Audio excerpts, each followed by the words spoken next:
So I'll now go into my 5x Profit Maximiser Formula, and I guess how I've kind of put this together is by making mistakes myself, a lot of them, and also having clients come to us that have made mistakes. And so this is more of an ideal formula that I would encourage you to try to make any purchase fit. But obviously everyone's situation is different, and your formula can be adjusted to suit. But this is what works for most people and can suit and fit with every property type and strategy that I'll cover in the latter part. If you can keep your price point within 20% of the Perth and suburb median, when I look back at all the losers, they are the bottom end suburbs and there's topper end. And the reason that you're not seeing many of the middle range suburbs is because they're not great winners and they're not great losers, but they've been good stayers. And for this period, the nice thing when you're a landlord is to have a stayer of a property. And if you can align certain factors to have a better chance of winning, that's what I'm about, not going the top end, not going the bottom end, and trying to stick in the middle. So what that means for our current median prices is for houses we're at 512, so you'd be between 425 and 615, and for units at 429 is our median, so you'd be somewhere between 357 and 514. It's not always possible to achieve that if you're on a limited budget, and if you can handle the other main reason to stick within this prices right is as you go higher, the rental yield will be lower and it'll be much more difficult for you to hold. As we go lower, we attract less quality tenants, and your tenants will be a nightmare. It's more difficult for you to hold. So that's why through and through we try to stick within this median. Does that make sense? Second, buy well.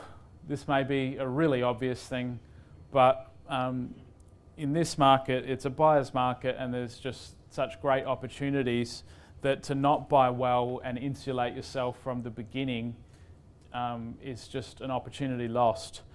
So it definitely needs to be at or below market value, and preferably have some upside to it that can again insulate you. And the great thing about buying well is if you've insulated yourself and you have to get out of the property at short notice, if you've covered and created value by 20 or 30,000, if you had to exit and you can cover your costs of stamp duty and sale costs and not be too far out of pocket. Bit of screams next door. Yeah, that's for after. So third, add value, and you can do this through a variety of ways. Depends obviously on the property type. With established property, we can renovate and do a minor cosmetic fix up to add value quickly to a property. When we're owning new property, I'd always look at building and creating some value in building, not going out and buying someone else's solution that they're selling completed. And when we look at the development side, subdividing, developing, you can create a lot of value on established properties that way.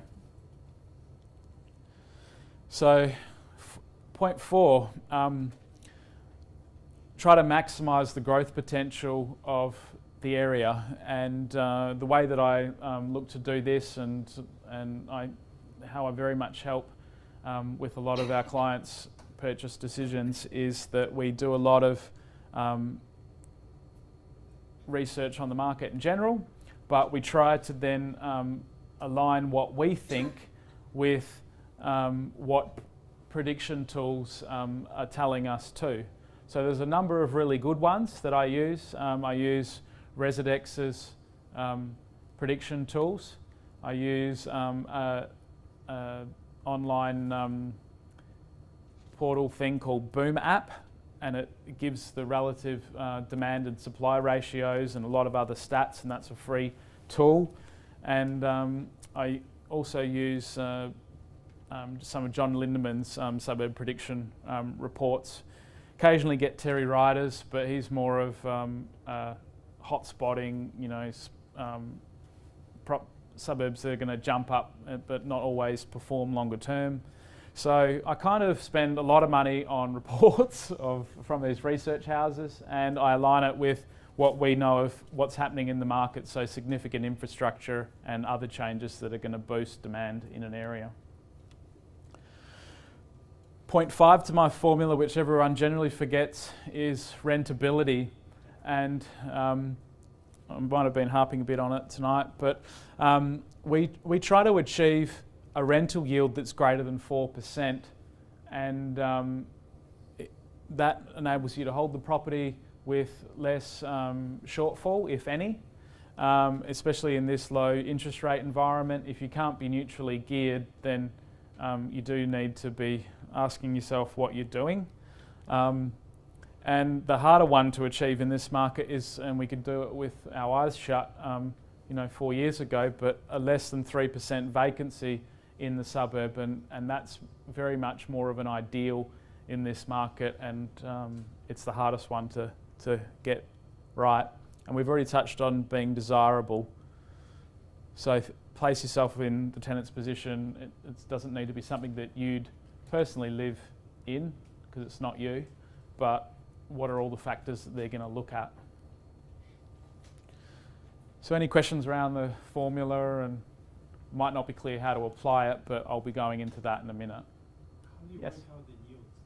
So the yield is calculated by taking the weekly rent and multiplying it by 52 for 52 weeks in the year, and then you divide that by the purchase price, so or the current value of the property. So rent times 52 divided by purchase price. It just gives you a relative indicator to how much it's giving you in your pocket per week relative to the purchase price. Any other questions? Yep. You mentioned with the adding value, you said don't buy someone else's solution. So you're talking about house and land packages? Or? So I'm talking about don't go and buy a new property that's on the market. Like if you're going to buy new, build it yourself and create that 5 to 8% that you'd usually get if you do it right in the building process. So you mean doing a house and land package, or would you buy the land separate and then get your own builder to build on top of that? Yeah. I would, it's both the same outcome, but you've just got to be smart with your choice of builder and your inclusions, and don't fall for, many builders say that it's turnkey, but then when you come in, there's another 30 or 40,000 to get it to finished, and by the time you've signed your contracts, what you end up with is a very much larger bill than you thought you did, and it's, you compare that to what completed stock's going for, and you're behind the 8 ball. So any strategy you can shoot yourself in the foot with if you don't, take a smart approach. Does that make sense? Any other questions on the formula?